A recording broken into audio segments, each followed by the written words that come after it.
going on, everybody? Welcome back to another one. Gonna go and pick up the W9. Hopefully transmission is done. It should have been done by 10 o'clock this morning, I was told. So got about a 40-minute drive, 45-minute drive, so it should be done by then.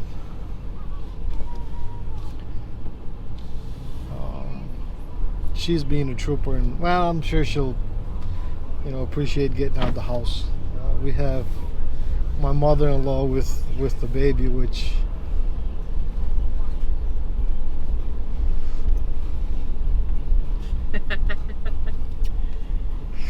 no, she's great, man. She's helped out actually quite a bit. Very thankful for her, for my mom. Yeah, absolutely. No, absolutely. We have a great support system, including you guys. Thank you for all the sweet messages. She has read them all, guys. I have. It's true. And honestly, you guys are amazing, man. Thank you so much for the well wishes and keeping us in your thoughts. Really, really do appreciate that, and obviously for the support, on the channel. Thank you so much. We'll see where everything goes, and maybe we can grow the channel a little bit more. I did start looking at a few cars, which she's not truly happy about the what I'm leaning towards, and that may kind of give it away to you guys that follow the channel of what I'm leaning more towards. But we'll see how everything goes, though. It's one of those things where this particular thing in this particular stage, although I've been a go-getter my entire life. Like if I wanted something done, I made sure I went out there and found a way to get it done. This one, I'm actually going to play it a little bit different. I'm going to let the process kind of play out, and if for whatever reason anything doesn't feel right, or something just happens to be a little bit of an obstacle, I'm just going to take it as a sign and not do it right away. Maybe that's kind of stupid in a way, maybe that's good in a way, I don't know. This is the way that I'm planning to play this one out, and then we'll kind of go from there based on what happens. But no, I do miss having a sports car quite a bit. I'm a huge car guy, huge bike guy, huge plane guy, huge semi-truck guy. I mean, shit, anything that you could operate pretty much, I'd love to drive it or fly it or whatever the case.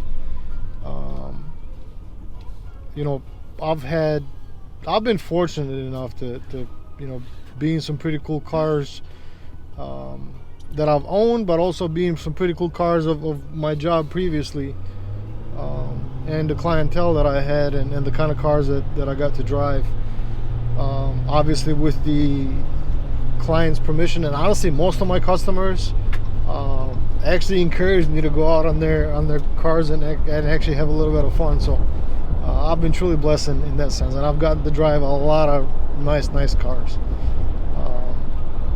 Maybe not your top of the line hyper cars, but I've even supercars, quite a few. Like I said, I've been fortunate enough in that sense. But my little car background, as far as the things that I've owned, my first ever brand new car was my 05 GTO, which I bought in late 05, early 2006, which I had to get rid of in a year. But my first car that I bought was a 1994 Probe GT that I thought was the coolest damn car out there, and it really wasn't. But I loved the car. It was a 5-speed manual. My first car was a Kia Optima.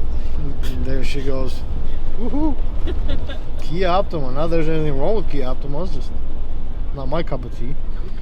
Not mine either. But honestly, up until I bought my my first AMG, which was a 2005 E55 AMG, I never owned an automatic transmission car. Everything that I've owned was manual transmission up until that point.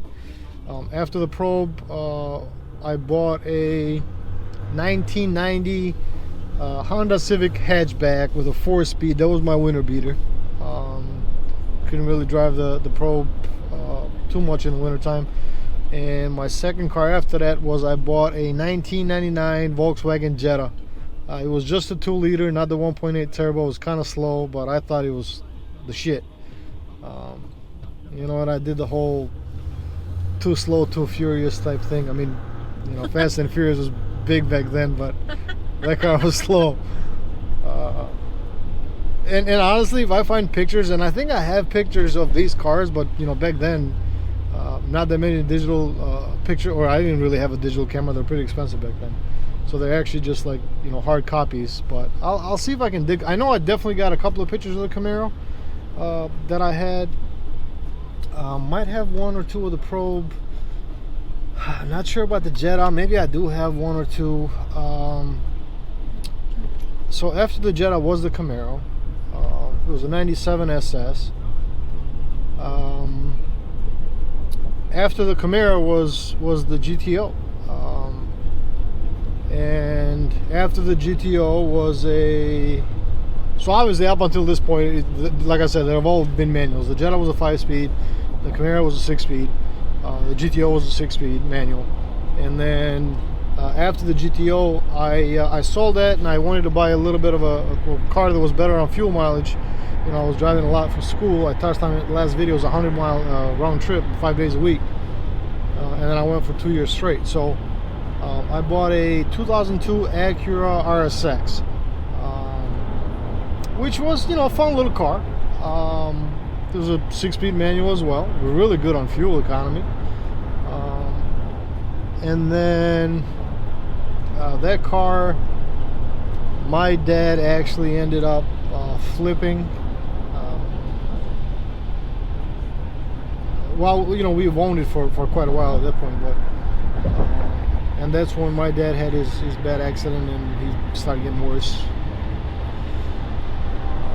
But so after that, I bought my E55, my first AMG. And then after that, I had a S65 AMG. It was a 2006. Absolutely loved that car. Twin turbo V12, 600 horse, a shit ton of torque. And for as big as a car, as comfortable as it was, that thing could haul ass, man. I love that car. Absolutely love that car. And then after that, believe it or not, I bought a 2016. That was my second brand new car. Bought a 2016 Subaru WRX. It was just a 2-liter when they first came out with a DIT, or the second year they came out with a direct injection engine, the 2-liter, not the 2.5 EJ, the old one. And did quite a bit of stuff to that car as well. That I have plenty of pictures of, I believe. And then I'll post on the video as well. Ended up doing quite a bit of work to that car. It ended up pushing 450 at the wheels on E85 on ethanol. Fun little car, absolutely a fun little car.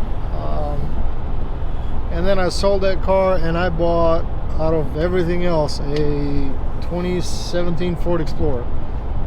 That wasn't a brand new car. It was what they call a demo car, something that, you know, the dealership used. And that particular car, the owner of the dealership that I bought it for used. I got a pretty good discount of it because of that. It only had like 4,000 miles. I think the rules for it to be a demo and still sold as new and or close to new and, you know, full warranty and all that stuff is it's got to have less than 5,000 miles. Maybe I'm wrong. It looked like a cop car. Yes, it did look like a cop car, and I got a lot of hate, I'm sure, from a lot of people. So this was while I was on the fire department, and because the city of Troy, we're volunteer, the stations are not staffed. So, you know, we're supplied with little minuters, pagers. Now obviously there's rules, and I'm not going to go over the whole rules with you guys, but you have to live or work within a certain distance from the station. It has to be fairly close, so the trucks still have to get on the road, you know, fairly quick. When we got a call, if it was an emergency call, I mean, obviously there's a lot of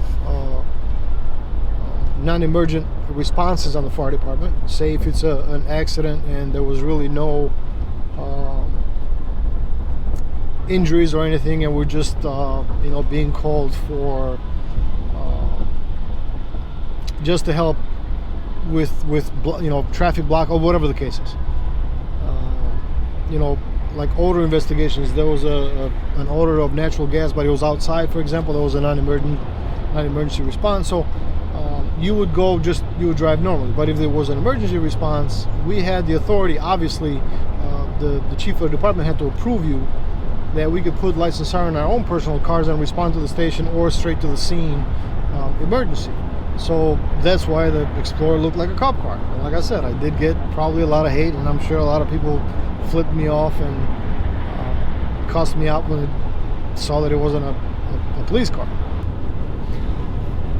And then after the Explorer, I got the Ram, the one that I'm driving now. So this thing is a 2020 Eco Diesel, really, really good on fuel consumption. I absolutely love it, but it's still a Chrysler. It's still, I know I'm probably going to get a lot of hate, but it's made cheap. It's cheaply made. It's a brand new car. Plastic rattles everywhere. She's got a 2020 Jeep Grand Cherokee that we leased. Obviously, new car. The headliner rattles in the back somewhere. They're not made with love, let's just say that. But I do like the fact that it is like I said, is really, really good on fuel mileage. This thing on the highway, we drove it to Myrtle Beach twice, and we averaged about 33 miles to the gallon, which on a pickup truck, it's pretty good. And obviously a pickup with, being in trucking, especially with the trucks that I always do work on, you need something big, honestly. It makes things a lot easier. And then obviously at the same time with cars, I've had a lot of bikes, a lot of bikes.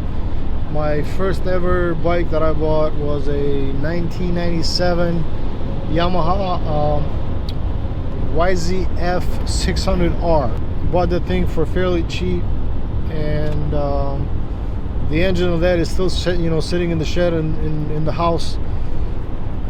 Obviously now with trucking and the baby and all that, I don't have as much time as I would like, but I was going to put that thing in a go-kart. And I've actually had a go-kart before that I took an engine of one of my crashed Gixxer 1000 that I actually put in the go-kart. That was a lot of fun. And then I've had bikes. It was mostly sport bikes. I've had some R1s, some Hayabusas, some Gixxer 1000s. I had a ZX14. Obviously that thing's been on the channel before. But I also did have a 650 cc Yamaha, what the hell, just a little cruiser. I forget the name of the damn thing, but I converted that into a bobber, and I got the kit from Blue Collar Bobbers. Those guys actually made some pretty good kits, man. I mean, it's a little bit of work involved, but it's not, very hard. Ended up actually painting it a burnt orange, which is one of my favorite colors, with rattle cans, pretty much outside, and then wet sanded and polished the hell out of it. It actually turned out awesome. I just wish it had some balls, because that 650, air-cooled CC didn't have nothing. It really didn't have nothing. You wide open throttle. I put a Vance & Hines exhaust on it, loud as hell, but the thing was still there. It's just really bad. Really bad. Alright guys, well, truck's done. And this guy was great. Kept me updated at all times. Although we're having a little bit of issues just tracking some parts, as I'm sure everybody else is. I'll put Tony's information in the description below, so in case there's any of you guys out here, close by that want to use them, or if somebody's out of town and you happen to have an issue over here, give them a call.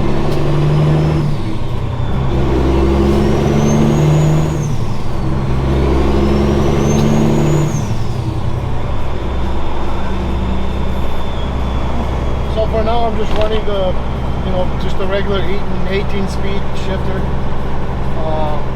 Obviously couldn't use the one from the 13. I mean, technically you could use it, but then you can't really split the low end gear. So what the point of doing 18-speed trans at that point?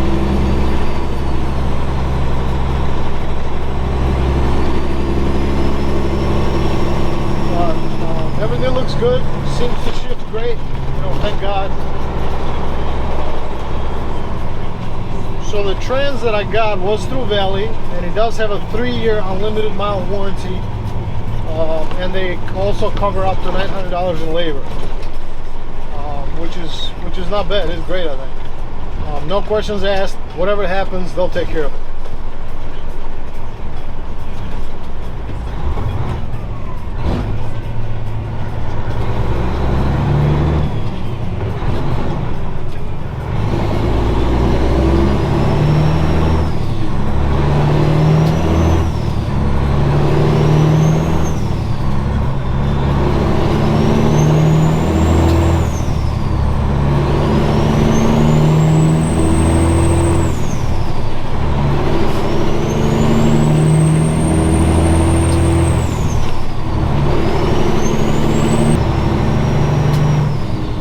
So far, you know, the ship's really nice and crisp.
Because this thing's got a new clutch too, I kind of have to get used to where the clutch engagement point now is.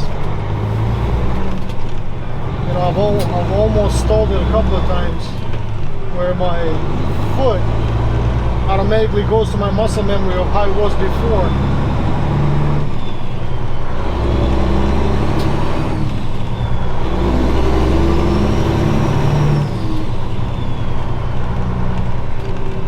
And what I've noticed now too is even when I split gears and I don't go out and back in, it's switching them really nice and really quickly. I'm sure because everything is new solenoids and all that shit, so or air solenoids, they're not electrically operated solenoids.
tonight, like I said earlier in the video, it's supposed to get some snow, 48 inches.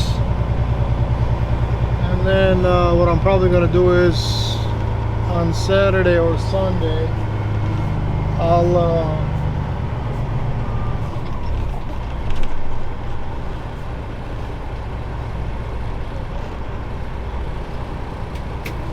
I'll take the truck to my buddy's shop and get it cleaned up a little bit and ready for Monday, you know.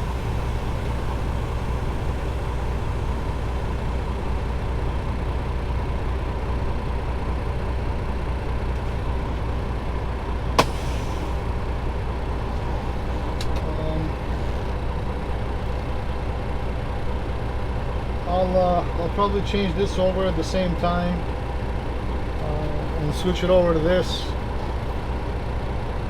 So a lot of you may know, but on the 13 speed, the splitter here, you cannot move it when it's on low range. On an 18 speed you can, so you couldn't use the same, you know, shift knob. Theoretically you could. The problem with that is you wouldn't be able to use the you know, the split the low gears.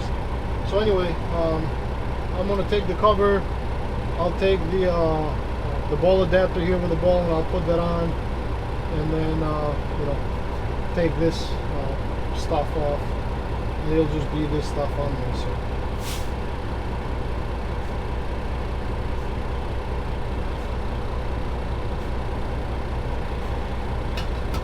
alright, anyway, you guys, thank you so much for your support. Honestly, thank you so much. If any of you are new to the channel, you like what you see, consider subscribing, smash that thumbs up button and notification bell. We'll see you guys on the next one.